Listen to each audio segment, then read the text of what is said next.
मधुबन के बाबा, मधुबन के बाबा मुरली वाले, आपका क्या कहना, आपका क्या कहना। ओम शांति। आज 14 नवंबर 2023 के साकार मधुर महावाक्य है।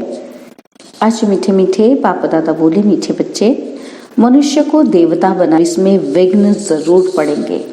तुम्हें तकलीफ सहन करके भी इस सर्विस पर तत्पर रहना है, रहम दिल बनना है। बाबा ने कहा, मीठे बच्चे, मनुष्य को देवता बनाने की सर्विस में विघ्न जरूर पड़ेंगे। तुम्हें तकलीफ सहन करके भी इस सर्विस पर तत्पर रहना है, रहम दिल बनना है। बाबा ने आज प्रश्न पूछा है कि जिसे अंतिम जन्म की स्मृति रहती है उसकी निशानी क्या होगी।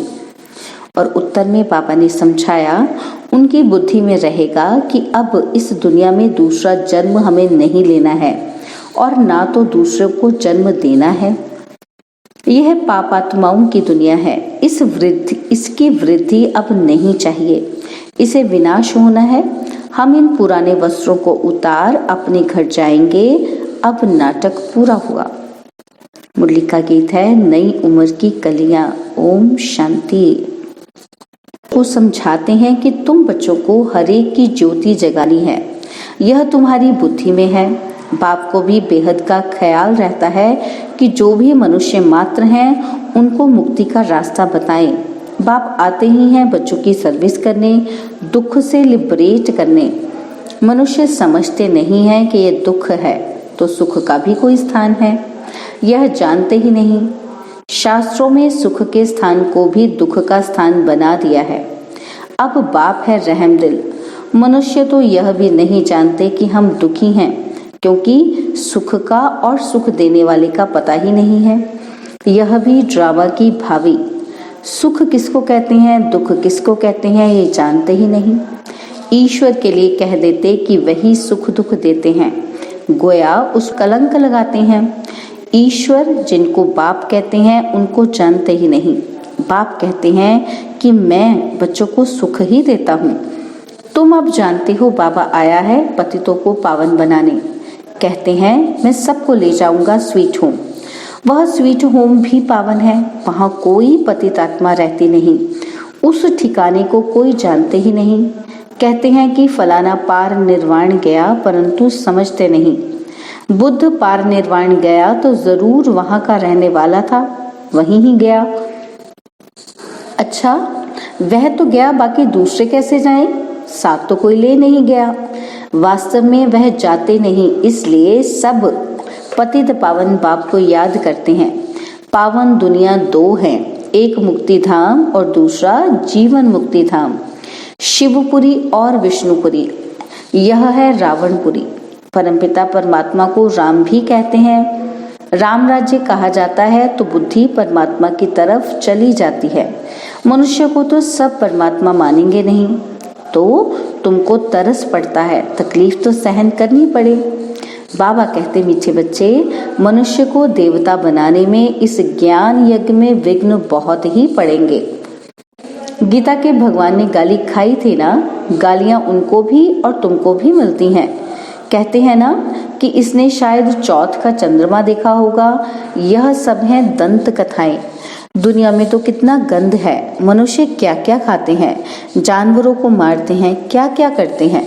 बाकर इन सब बातों से छुड़ा देते हैं। दुनिया में मारामारी कितनी है, तुम्हारे लिए बाप कितना सहज कर देते हैं। बाप कहते हैं कि तुम सिर्फ मुझे याद करो तो विकर्म विनाश हो जाएंगे। सबको एक ही बात समझाओ। बाप कहते हैं अपने शांति धाम और सुख धाम को याद करो। तुम असल वहाँ के रहवासी हो। सन्यासी लोग भी वहाँ के लिए ही रास्ता बताते हैं। अगर एक निर्वाण धाम चला गया तो फिर दूसरे को कैसे ले जाएंगे? उनको कौन ले जाएगा?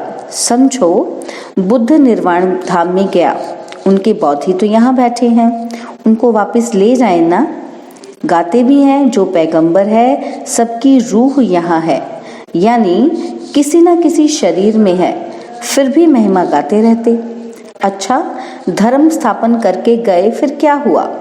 मुक्ति में जाने के लिए मनुष्य कितना माथा मारते हैं। उसने तो ये जप तप तीर्थ आदि नहीं सिखाया। बाप कहते हैं, मैं आता ही हूँ सबकी गति सदगति करने, सबको ले जाता हूँ। सत्युग में जीवन मुक्ति है, एक ही धर्म है, बाकी सब आत्माओं को वापस ले जाते हैं। तुम जानते हो, बाबा है बागवान, हम सब माली हैं। मम्मा बाबा और सब बच्चे माली बन बीज बोते रहते हैं। कलम निकलती है, फिर माया के तूफान लग पड़ते हैं। अनेक प्रकार के तूफान आते हैं, यह है माया के विघ्न। तूफान लगते हैं तो पूछना चाहिए, बाबा इसके लिए क्या करना चाहिए? श्रीमत देने वाला बाप है, तूफान तो लगेंगे ही। नंबर 1 है देह अभिमान। यह नहीं समझते कि मैं आत्मा अविनाशी हूँ, ये शरीर विनाशी है। हमारे 84 जन्म पूरे हुए, आत्मा ही पुनर्जन्म लेती है। घड़ी घड़ी एक शरीर छोड़ दूसरा लेना आत्मा का ही काम है। अब बाप कहते हैं, तुम्हारा यह अंतिम जन्म है। इस दुनिया में दूसरा जन्म नहीं लेना है, ना किसी को देना है। पूछते हैं कि फिर सृष्टि की वृद्धि कैसे होगी? अरे, इस समय सृष्टि की वृद्धि नहीं चाहिए, यह तो भ्रष्टाचार की वृद्धि है। यह रस्म रावण से शुरू हुई है। दुनिया को भ्रष्टाचारी बनाने वाला रावण ठहरा, श्रेष्ठाचारी राम बनाते हैं। इसमें भी तुमको कितनी मेहनत करनी पड़ती है। घड़ी घड़ी देह अभिमान में आ जाते हैं। अगर देह अभिमान में ना आए तो अपने को आत्मा समझे। सतयुग में भी अपने को आत्मा तो समझते हैं ना, जानते हैं अभी ये हमारा शरीर वृद्ध हुआ है, इनको छोड़ कर नया लेंगे। यहाँ तो आत्मा का भी ज्ञान नहीं है, अपने को देह समझ बैठे हैं। इस दुनिया से जाने के दिल उनकी होती है जो दुखी होते हैं, वहाँ तो है ही सुख। बाकी आत्मा का ज्ञान वहाँ रहता है। एक शरीर छोड़ दूसरा लेते हैं, इसलिए दुख नहीं होता, वह सुख की प्रारब्ध है। यहाँ भी आत्मा तो कहते हैं, फिर भल कोई आत्मा सो परमात्मा कह देते हैं। आत्मा है, यह तो ज्ञान है ना, परंतु यह नहीं जानते कि हम इस पार्ट से वापस जा नहीं सकते। एक शरीर छोड़ फिर दूसरा लेना जरूर है। पुनर्जन्म तो सब मानेंगे, कर्म तो सब कूटते हैं ना। माया के राज्य में कर्म विकर्म ही बनते हैं, तो कर्म कूटते रहते हैं, वहां ऐसे कर्म नहीं जो कूटने पड़े। अब तुम समझते हो कि वापस जाना है, विनाश होना ही है। बॉम्ब्स की ट्रायल भी ले रहे हैं, गुस्से में आकर फिर ठोक देंगे। यह पावरफुल बॉम्ब्स हैं। गायन भी है यूरोपवासी यादव। भला हम सब धर्म वालों को यूरोपवासी ही कहेंगे। भारत है एक तरफ, बाकी उन सबको मिला दिया है। अपने खंड लिए उन्हों को प्यार तो बहुत है, परंतु भावी ऐसी है तो क्या करेंगे? ताकत सारी तुमको बाबा दे रहे हैं। योग बल से तुम राज्य ले लेते हो, तुमको कोई भी तकलीफ नहीं देते हैं। सिर्फ बाप कहते हैं मुझे याद करो, देह अभिमान छोड़ो। कहते हैं कि मैं राम को याद करता हूँ, श्री कृष्ण को याद करता हूँ, तो वे अपने को आत्मा थोड़ी समझते हैं। आत्मा समझते तो आत्मा के बाप को क्यों नहीं याद करते हैं? बाप कहते हैं मुझ परमपिता परमात्मा को याद करो। तुम जीव आत्मा को क्यों याद करते हो? तुमको देही अभिमानी बनना है। मैं आत्मा हूँ, बाप को याद करता हूँ। बाबा ने फरमान किया है, याद करने से विकर्म विनाश होंगे और वर्षा भी बुद्धि में आ जाएगा। बाप और जायदाद अर्थात मुक्ति और जीवन मुक्ति, इसके लिए ही धक्के खाते रहते हैं। यज्ञ जप तप आदि करते रहते हैं, पोप से भी आशीर्वाद लेने जाते हैं। यहाँ बाप सिर्फ कहते हैं कि देह अभिमान छोड़ो, अपने को आत्मा निश्चय करो। ये नाटक पूरा हुआ है, हमारे 84 जन्म पूरे हुए हैं, अब जाना है। कितना सहज करके समझाते हैं। ग्रस्त व्यवहार में रहते बुद्धि में ये रखो, जैसे नाटक पूरा होने पर होता है तो समझते हैं कि बाकी 15 मिनट हैं, अब ये सीन पूरी होगी। एक्टर्स समझते हैं कि हम ये कपड़ा उतार घर को जाएंगे, अभी सबको वापस जाना है। ऐसी ऐसी बातें अपने से करनी चाहिए, कितना समय हमने सुख दुख का पाठ बजाया है यह जानते हैं। अभी बाप कहते हैं मुझे याद करो, दुनिया में क्या क्या हो रहा है इन सब को भूल जाओ, ये सब खत्म हो जाने वाले हैं, अब वापस जाना है। वह समझते हैं कि कलयुग अभी 40,000 वर्ष चलेगा। इसको घोर अंधियारा कहा जाता है। बाप का परिचय नहीं है, ज्ञान माना बाप का परिचय और अज्ञान माना नो परिचय, तो गोया घर घोर अंधियारे में है। अभी तुम घोर सोचरे में हो। नंबरवार पुरुषार्थ अनुसार अब रात पूरी होने वाली है, हम वापस जाते हैं। आज ब्रह्मा की रात, कल ब्रह्मा का दिन होगा। बदलने में टाइम तो लगेगा ना, तुम जानते हो। अब हम मृत्यु लोक में हैं, कल अमर लोक में होंगे, पहले तो वापस जाना होगा। ऐसे ये 84 जन्मों का चक्र फिरता है, ये फिरना बंद नहीं होता है। बाबा कहते हैं तुम कितनी बार मेरे से मिले होंगे। बच्चे कहते हैं कि अनेक बार मिले हैं। तुम्हारे 84 जन्मों का चक्र पूरा होता है तो सबका हो जाएगा। इसको कहा जाता है ज्ञान। ज्ञान देने वाला ही ज्ञान सागर, परमपिता परमात्मा, पतित पावन। तुम पूछ सकते हो पतित पावन किसको कहा जाता है? भगवान तो निराकार को कहा जाता है। फिर तुम रघुपति राघव राजा राम क्यों कहते हो? आत्मा का बाप तो वह निराकार ही है। समझाने की बड़ी ही युक्ति चाहिए। दिन प्रतिदिन तुम्हारी उन्नति होती रहेगी, क्योंकि गुह्य ज्ञान मिलता रहता है। समझाने के लिए है सिर्फ अल्फ की बात। अल्फ को भूले तो आरफन हो गए, दुखी होते रहते हैं। एक द्वारा एक को जानने से तुम 21 जन्म सुखी हो जाते हो। यह है ज्ञान और वह है अज्ञान। जो कह देते आत्मा सर्वव्यापी है, अरे वह तो बाप है। बाप कहते हैं तुम्हारे अंदर भूत सर्वव्यापी है, 5 विकार रूपी रावण सर्वव्यापी है। यह बातें समझानी पड़ती हैं। हम ईश्वर की गोद में हैं, ये बड़ा भारी नशा होना चाहिए। फिर भविष्य में देवताई गोद में जाएंगे, वहाँ तो सदैव सुख है। शिव बाबा ने हमको अडॉप्ट किया है, उनको याद करना है, अपना भी और दूसरों का भी कल्याण करना है तो राजाई मिलेगी। ये समझने की बड़ी अच्छी बात है। शिव बाबा है निराकार, हम आत्मा भी निराकार है।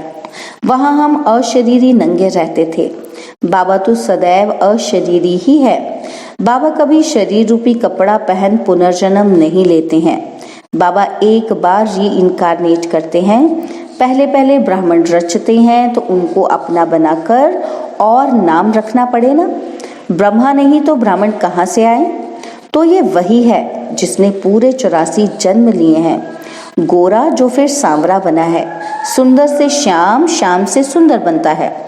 भारत का भी हम श्याम सुंदर नाम रख सकते हैं। भारत को ही श्याम, भारत को ही गोल्डन एज सुंदर कहते हैं। भारत ही काम चिता पर बैठ काला बनता है, भारत ही ज्ञान चिता पर बैठ गोरा बनता है। भारत से ही माथा मारना पड़ता है। भारतवासी फिर और धर्मों में कन्वर्ट हो गए हैं। यूरोपियन और इंडियन में फर्क नहीं दिखाई पड़ता है। वहाँ जाकर शादी करते हैं तो फिर क्रिश्चियन कहलाने लग पड़ते हैं। उनके बच्चे आदि भी उसी फीचर्स के होते हैं। अफ्रीका में भी शादी कर लेते हैं। अब बाबा विशाल बुद्धि देते हैं चक्र को समझने की। यह भी लिखा हुआ है, विनाश काले विपरीत बुद्धि।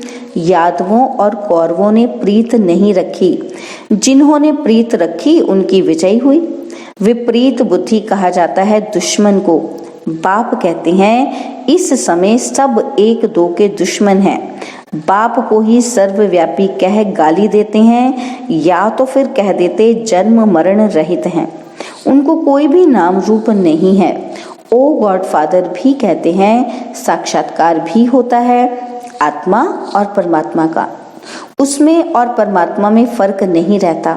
बाकी नंबरवार कम जास्ती ताकत तो होती ही है। मनुष्य भल मनुष्य हैं, उनमें भी तो मर्तबे होते हैं।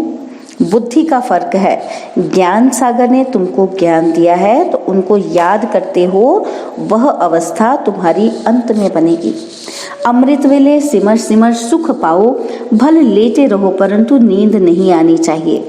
अपना हट कर बैठना चाहिए। मेहनत है, वैद्य लोग भी दवाई देते हैं अमृत वेले के लिए। यह भी दवाई है, रचता बाप ब्रह्मा द्वारा ब्राह्मण रचकर पढ़ाते हैं। यह बात सबको समझानी है। अच्छा, मीठे मीठे सिकिलते बच्चों प्रति माता पिता बाप दादा का याद प्यार और गुड मॉर्निंग। रूहानी बाप की रूहानी बच्चों को नमस्ते। हम रूहानी बच्चों की रूहानी बाप दादाजी को दिलवा जान सिकवा प्रेम से नमस्ते। ओम शांति। प्यारे बाबा, मीठे बाबा, मेरे बाबा, शुक्रिया बाबा, शुक्रिया बाबा, शुक्रिया। धारणा के लिए मुख्य सार है, पहला पॉइंट है, हमने ईश्वर की गोद ली है, फिर देवताई गोद में जाएंगे। इसी रूहानी नशे में रहना है, अपना और दूसरों का कल्याण करना है। सेकंड पॉइंट है, अमृत वेले उठ ज्ञान सागर के ज्ञान का मनन करना है। एक की अव्यभिचारी याद में रहना है। देह अभिमान छोड़ स्वयं को आत्मा निश्चय करना है। बाबा ने आज हमें वरदान दिया, अमृत वेले से रात तक याद के विधि पूर्वक हर कर्म करने वाले सिद्धि स्वरूप भव। अमृत वेले से रात तक याद के विधि पूर्वक हर कर्म करने वाले सिद्धि स्वरूप भव। अमृत वेले से लेकर रात तक जो भी कर्म करो, याद के विधि पूर्वक करो तो हर कर्म की सिद्धि मिलेगी। सबसे बड़ी से बड़ी सिद्धि है प्रत्यक्ष फल के रूप में अति इंद्रिय सुख की अनुभूति होना। सदा सुख की लहरों में, खुशी की लहरों में लहराते रहेंगे तो यह प्रत्यक्ष फल भी मिलता है और फिर भविष्य फल भी मिलता है। इस समय का प्रत्यक्ष फल अनेक भविष्य जन्मों के फल से श्रेष्ठ है। अभी अभी किया, अभी अभी मिला, इसको ही कहते हैं प्रत्यक्ष फल। स्लोगन, स्वयं को निमित्त समझ हर कर्म करो तो न्यारे और प्यारे रहेंगे, मैंपन आ ही नहीं सकता। स्वयं को निमित्त समझ हर कर्म करो तो न्यारे और प्यारे रहेंगे, मैंपन आ ही नहीं सकता। ओम शांति। और अब यह एक बहुत अच्छी वीडियो भी जरूर देखें।